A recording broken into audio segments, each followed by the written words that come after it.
Welcome to this episode of Tech Inspection, where we check out subjects in depth from around drag racing. And today we have Justin McChesney and Mike Janis Jr. helping us talk about reading a track and track prep. On this episode, I'm Brian Petty, joined always by Brian Wagner. And Wagner, it looks like you have the fun segment, and I haven't watched it. I have refused to watch it. I want to see it live. Yeah, this one's always interesting when you click that on because it's a stick shift car, super stock car. So you know automatically, or see a stock or super stock or stick shift car, that when they dump that clutch, things are going to get real in a hurry. Oh yeah. Okay, so I'm playing now. And it's funny too because it's a ride along video, and of course, you know the best kind of moment is going to be when you get to the actual launch portion of the show and the passengers' kind of reaction to the situation. Because as we lead up to it, you can tell he's trying to be loose and trying to have fun. Like, sure, hey, this is going to be great. I'm in a race car. Yeah. Wow, this is a lot louder than I thought. You know, all right. Just a lot of emotion going on there. Okay, so he's doing the burnout. Yeah, it was at that moment that the passenger realizes, this is kind of serious. He's like looking down, like, what is going on in here? Yeah. He's got like a stink face look. Yeah. He wants to enjoy it, but he's not sure if he's gonna enjoy it. All right.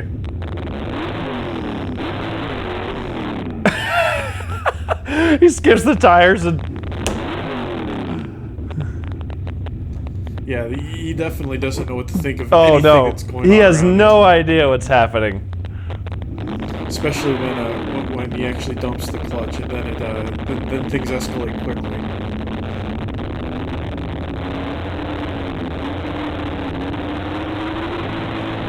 Almost there. That face. Oh, Someone check that man's neck. I love it.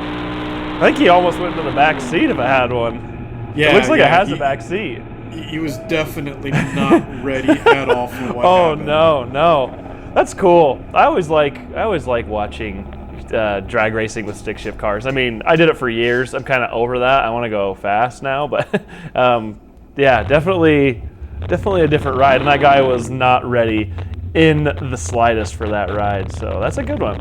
I'm glad I like that one. All right, so the fun segment is finished and done with. So now it's time to move on to our first guest, who is Justin McChesney. And I think that we have him on the line to talk about track prep and how to read a track. Justin, what is going on, my dude? Not much. How are you guys? We're doing well. Doing good. So today, obviously, we have you on the show because we're talking about track prep and also, more importantly, reading a track. So just to kick it off, can you give us a couple areas that you emphasize and look at, and what you look for when you're getting ready to, line up a car and put him in the groove and put him in the right spot? Talk to us about that a little bit.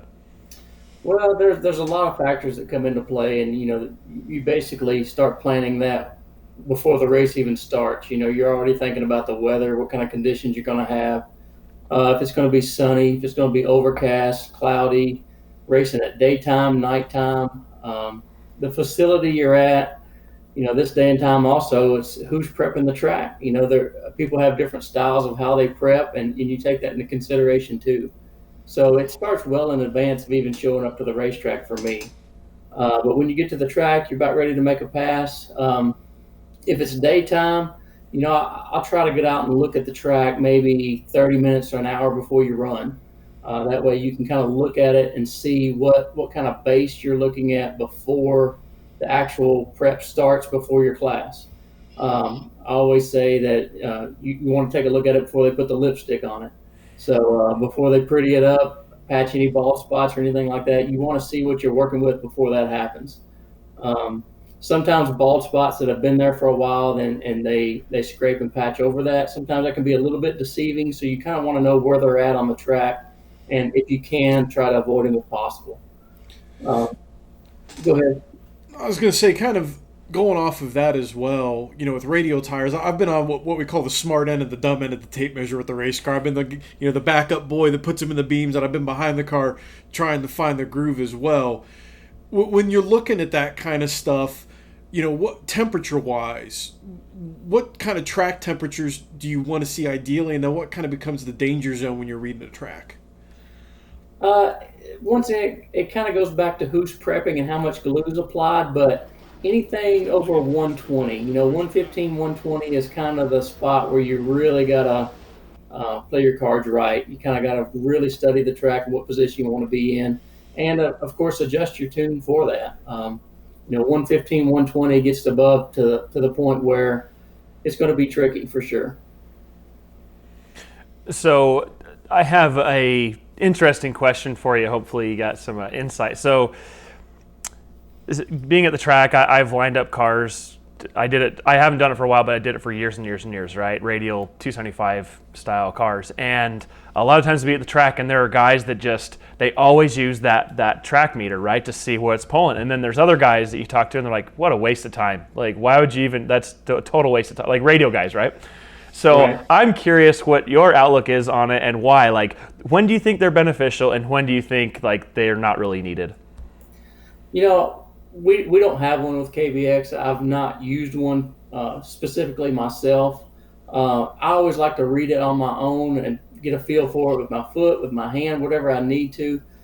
If somebody has a track meter, sometimes I'll ask them what it pulled, just so that's kind of a verification for me if what I'm thinking is correct.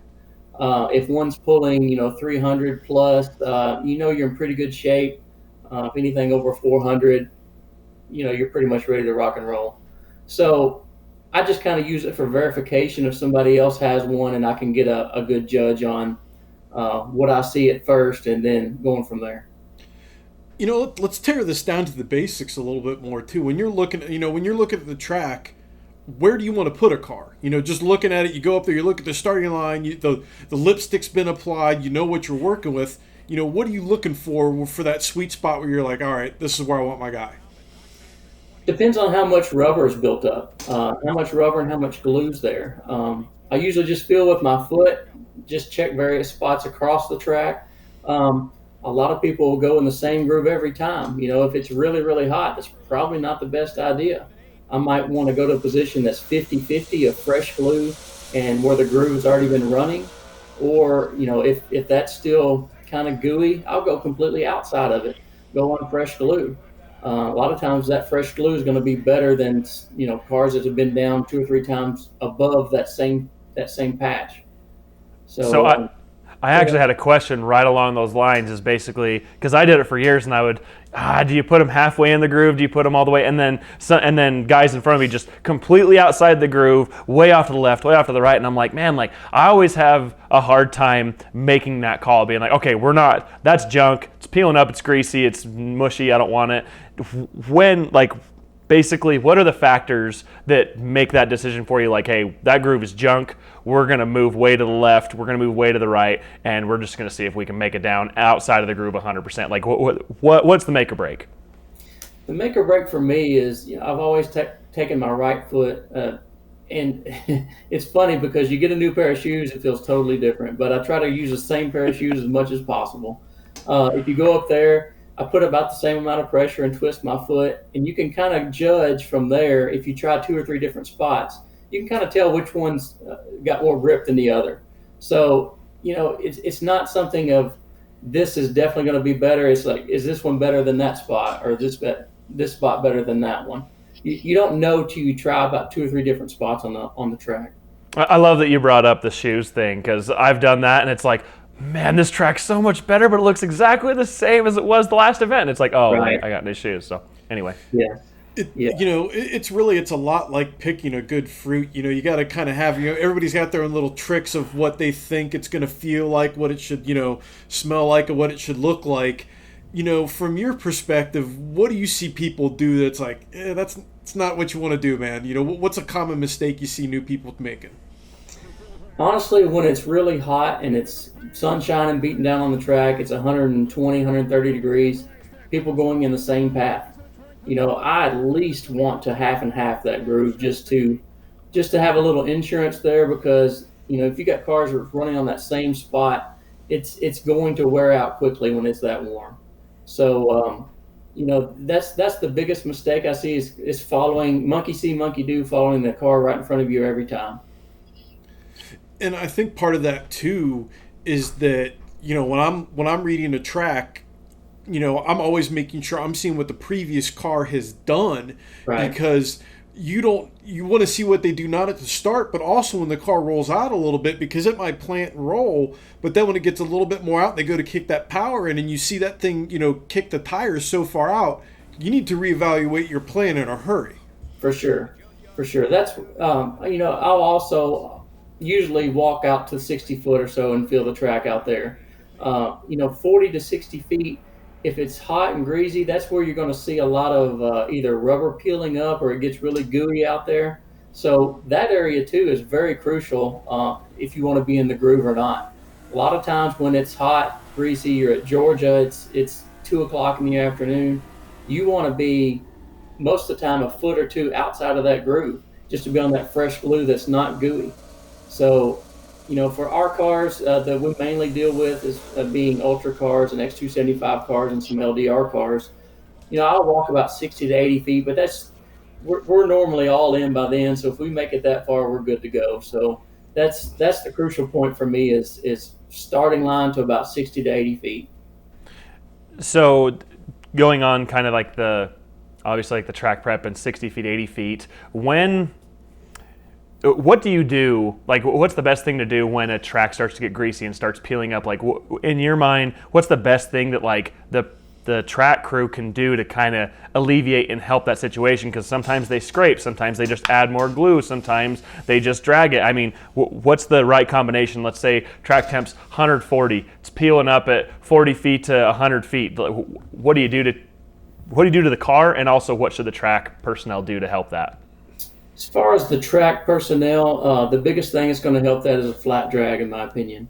It's got plenty of glue on it. More glue being that hot is not going to do a thing to help you. The rotator is going to do nothing but either smear that glue or peel it right up. So the flat drag and getting as many passes as possible over that and try to smooth out that rubber.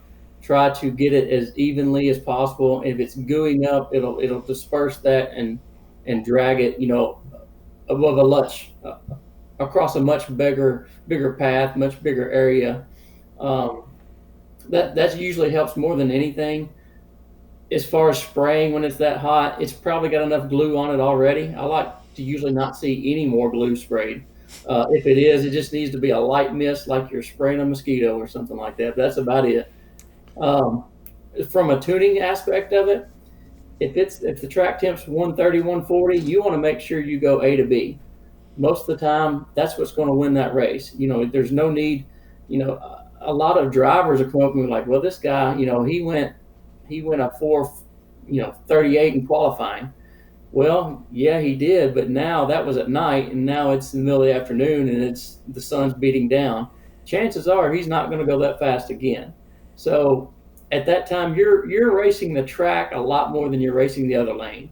Knowing your car, knowing what you can get away with when the track's in that type of shape is what goes around usually. Well, Justin, we're about out of time here. Where can people kind of maybe get more insight and knowledge, and see what you guys are all about there at KVX? If you're at the same race, at the same track, just come on up and talk to us. We'll be happy to share our opinion. There's no secrets to what we do.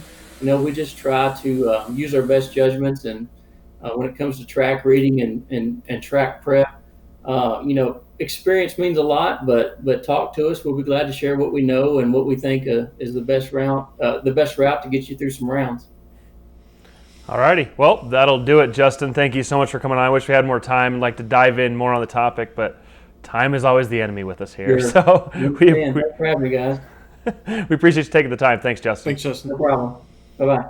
So that was really interesting when he brought up the temperature. I'm really glad you asked that question. Like, what's the specific temperature he shoots for? Like 115, 120, start pushing that, then you can start really getting outside of the parameters you want to see as far as temperature on the track goes. And then also the fact that, like, hey, that's the reason I asked, like, hey, like, track personnel, what do you suggest they do when something's getting super hot and greasy and peeling up, it's like, I'd rather not see any glue. I'd rather just see it like, let's try and put down what we have, you know what I mean? That's usually a real telltale sign of when you're talking to someone what they know about radial racing or just racing in general. If they say, oh, they need to put more glue down. No. No. You will see tuners cringe when that glue machine gets fired up when it's that hot. That's why you see in a lot of these radial races that flat drag gets plumb worn out more than anything because, like you said, you want to spread that out and the rotator's just going to make a giant mess. And that's things you need to keep in mind if you're reading a track or looking at a track for yourself or for another racer is to understand what the conditions are, what's going on, and where that groove is gonna come in. And always have a backup plan. Always have a backup plan. Backup plans are always good, and I think you're on the right track there, Wagner. But it looks like Mike Janis Jr. is on the line with us, and now we can dive in a little bit deeper. Mike, how's it going, man? Hey, man, how you doing? We're doing really well. Really appreciate you taking time and coming on to the show. Well, thank you for having me. It's a big deal. Appreciate it. Yeah, so it's cool because we just had another racer, Justin McChesney, on that's more in tune with the radial side of things, and now we've got you, and you're more in tune with the slick side of things, and talking about track prep and reading a track. So just dive right in and basically ask you what are some of the fundamental things with a slick or like a big tire car that you look for right when you get to that starting line? I mean, the biggest thing is really temperature. I mean, temperature really dictates, everything. You could have a 130-degree racetrack and an 80-degree racetrack. Typically, anything above 110 degrees, 108 degrees, that typically starts getting a little greasy where the oils start coming up in that. So anything 100 and I like to say under 105, anything under there, you got a pretty good racetrack. And kind of going off the whole temperature thing, I think this plays into it as well. Burnouts are very, very, very important. And honestly, track temperature plays into that as well because if the track's kind of greasy, you don't want to go out there and do your John Force impersonation, do you? No, we try to, if the track's real hot, you try to do, a little shorter burnout. Not get too crazy where it's tearing, if the track's hot, it'll want to tear up rubber when you're burning out through the burnout box and into the starting line. So try to do a little shorter burnout. So there's definitely there's a skill set and mindset going into it, for every sort of condition. So definitely it's challenging. So now I want to ask about how you see density, altitude, humidity, and just overall outside temperature. How do those factors impact what happens on the surface of the track? I mean, when you get nice, when we go to Qatar and you get nice cool air and it's pretty consistent, we always have real nice tight rubber. So the colder it gets outside, the rubber wants to get, a lot firmer, gets a lot tighter. The glue stays a lot better. You're not having to worry about oils coming up. So, the cooler temperatures definitely, they make the tracks a lot tighter. You start getting, the sun getting out, beating on the track. It's when the oils just start coming up. And, we could be on, NHRA does a real good job with track prep. We could be on a track that's 130 degrees, and it'll be really good as long as they, they have a nice base where it's skimmed down and they don't let it build up a long time. So, just because the temperature is real hot, it really depends on the, how thick the rubber is as well. When you're looking at a track, some of our viewers might not necessarily be as in tune with reading a track. When you go up to look at a track, how do you know what you're looking for, or what you're looking at, whether it's in good shape or bad shape? I mean, really, for me personally, I've been, kind of since I've been 16 years old, just kind of taught myself. Back in the day, in the old IHRA days, Mike Klober used to be on the starting line all the time, Clay Milken's crew chief, and it's funny, he'd walk out there and he'd walk anywhere near that track, he would tell everybody, this is like life or death right now, so get away from the track. So I kind of always, followed him back in the day and learned a lot from him to read tracks.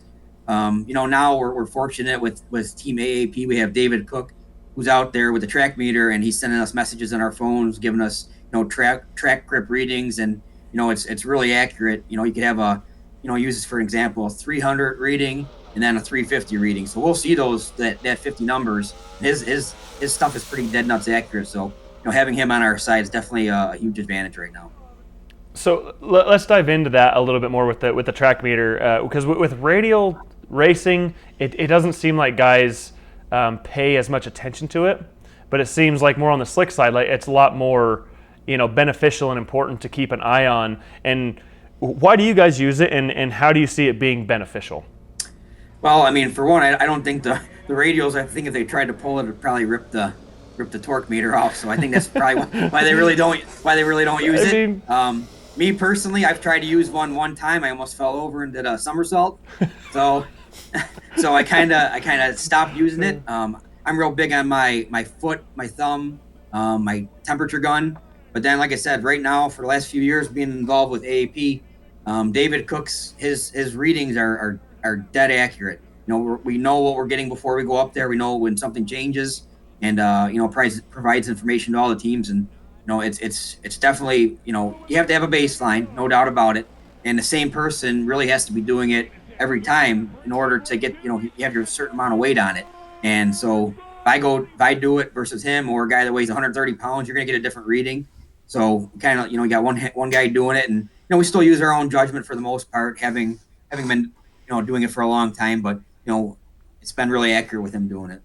I think that's one thing that's that can be a really common thing, is having different weighted guys doing it. And it's like, that's kind of complete. Like, you got a 250-pound guy versus a 130-pound guy. That's way more pressure on that track meter. So I'm really glad you brought that up. Yep, and you have to have pretty good balance too. You need to get one of those little robotic ones that Johnny Lindbergh designed. You just put it on the track and it sounds like a little receipt machine. You need one of those. A Roomba track meter. Yeah, Roomba track meter. This is something I want to get your take on. I know how far I go out to read a track with a radial car. Is it different with a slick tire car? How far you go out and what you're looking for, 60 feet, 100 feet? What are you looking for in the groove, and, trying to see what the track's telling you where you want to put the car? I mean, typically we don't go any further than maybe, if we can get through low gear, or 330 feet, say around 2 seconds. But anywhere around 150, 200 feet, that's really all we need to go in a slick car. You can get past that point, you're fine. So the first 80 feet is really the most critical to know how much power we can put in it. The 60 foot, sometimes you have to walk it through, but 80 foot on, if they have the track prep decent and it's not a lot of buildup, it allows us to put more power in it. So right around the 150 foot mark is really as far as we need to go on a slick car to see what we have. Radial cars are a little different because those guys got lockups coming in down track, and the track's got to be on kill all the way through. Otherwise, it's seems they can go for a flight if they don't. I like that because it is a big difference. Because I mean, like you said, radial cars are coming on with power different ways. They're the suspension, all that high speed, low speed adjustability, the power, the sheer just unlimited power. It seems like they have. Definitely, because I mean, judging it at 200 feet is a lot different, in a radial car, because it's like that thing better be stuck, and you got to worry about the front end coming up again. You see the guys packing the tires, when it grabs high gear and possibly when it grabs lockup, and it's like, dude, that's just insane. But it's cool to know the difference. No, those guys deserve a lot of credit for to be able to go as fast as they do on those little tires. It's very impressive, and I don't care. Everyone says, well, the track's really good. It doesn't matter. And when you can go 350s, 360s on a tire that small, with the weights and the horsepower, I mean, credit, give credit where credit's due. Definitely impressive what those cars can do. But just kind of in closing, it looks like we're running low on time. Where would you suggest people look for more information when it comes, like let's say there's a new team going out and they got a new guy that has only been on the starting line 1 or 2 times. Is there any good online archives or anything that people can look into and read and research to understand and get a good basis? Because some people that are viewing and listening might have never been on a starting line, and they're going to start doing it here real soon. I mean, I've never found anything. Like I said, it's all trial and error and just experience over the years. I mean, put my phone number out there. I'll talk to anybody, give them some information. So like I said, it's really just having the experience. There's so many of us that have been doing this for a long time. They have the experience. Someone like my dad, he's never even been on a racetrack to see what it feels like. You know what I mean? So he gets in the car and drives and does his thing. So it's just experience based and knowing what to look for. And you try to not to get too many opinions from everybody, because everybody you kind of just use your own judgment for the most part and watch the first few cars go out. And if you see a car knock the tire off at 200 feet out there, well, something's going on that far out there on a racetrack, like for the slick cars. I do have one more question, and then we'll kind of wrap things up here. I want to hear your opinion on this. what is a mistake that you might see a racer or his crew guy make when they're reading a track for a slick tire car? Something that they need to pay more attention to, or maybe they don't pay attention to quickly. What's a mistake that they might make that they need to key on? The biggest thing I would say would be rubber buildup. Having the rubber buildup. Like I said, we could be on a 130-degree racetrack, 120-degree racetrack, and just because it's that hot necessarily doesn't mean that it's that bad. So if you got a nice rubber base where you're not it's not all built up, I mean, you're still going to be on a decent racetrack. So rubber built up and how it pushes with your thumb or how it feels with your foot. That's the biggest thing. The misconception I think people make is if you could go out there and start turning your foot all around and again, it's someone like me. You got to wear the same sneakers every time. You have to do the same thing every time. I've put on a different pair of sneakers before. I forgot mine, and you go out there and you think the track's junk. Well, it's just your sneaker doing it, So it's you got to be real consistent and try to do the same thing every time. Right. What's your go-to shoe then? But my go-to shoe right now is it's a Van skater shoe. Trying to go old school retro, man. Little skateboarding, little BMX biking. I'm a Converse All-Star. I got the Chuck Taylors, man. Because those things, when it gets, talk about radial prep, it'll rip your leg off, I feel like, and I can really buckle those things all the way up, all at my legs. So. Yeah. But Mike, hey, we appreciate you coming on again. Thank you for taking the time. And thank you guys for having us. If somebody wants to hit you guys up, talk to you guys more, maybe pick your brain about this kind of stuff, where can they go? You can call me directly at 716-628-2591, or you can email me at MikeJanis1065@gmail.com. Cool, perfect. All righty. Well, I think that does it for us, Mike. Thank you so much again, and we'll talk to you next time. Thank you guys very much. All right, so that was a really, really solid show with Justin and Mike coming on, and I really liked how Mike brought up just some simple things, and keeping consistency is like the most important thing you can do, because I have experienced it where you take different shoes. Like I lost my Chuck Taylors, right, because I like to use those shoes and put on other shoes, and I'm like, man, it just feels like crap. Like this is a junk track, and then come to find out, oh, I changed my shoes. Like something as dumb as that can make that big of a difference. Well, I think the other thing too between them is with Mike talking about the difference in how far you go out to read the track with a slick tire car versus a radial car, and also with that it depends on the power level you're putting down as well, and the rubber buildup and stuff like that. I mean, it's two very different schools of thought on how you read the track for each kind of tire. Absolutely. Yeah, that is 100% on point, because, we've seen in Rewind, we cover things like, man, that radial car packed the tires at 600 feet. And like a slick car, dude, if you're doing that, you got some crazy stuff going on. But yeah, definitely a really good wrap up to this season of Tech Inspection. Unfortunately, this is the last episode, and I might tear up a little bit. It sucks because, I've had a lot of fun. Wagner, it's been great talking with you and getting the guests on. Any parting words for season 1? Yeah, just go back and watch them all and just learn. The biggest thing that, I've came into this is that you shut your mouth and open your ears. And there's a lot of really smart people out there to listen to. And I think this is a great conduit to kind of maybe hopefully inspire some people to do that as well. Who's been your favorite guest that we've had on? Because we've had a lot of good ones. They've all been great, actually. Yeah, it's it's like how do you pick from the dream team, to pick your favorite, and yeah. I think with someone like Jamie Miller or Patrick Barnhill, where you get that broad range of knowledge with what those guys bring to the table, those are some solid guests for sure.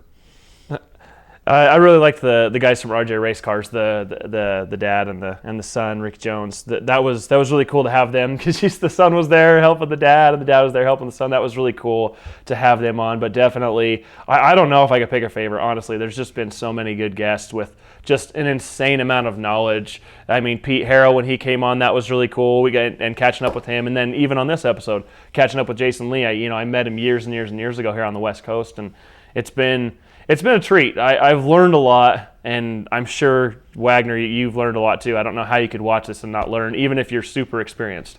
Definitely, yeah. It's like you just never stop learning. Never, ever stop learning. Absolutely. So that does it for Tech Inspection Season 1. Make sure to watch all of our other episodes and shows coming out right here on Speed Video, and hopefully we will see you in the future real soon.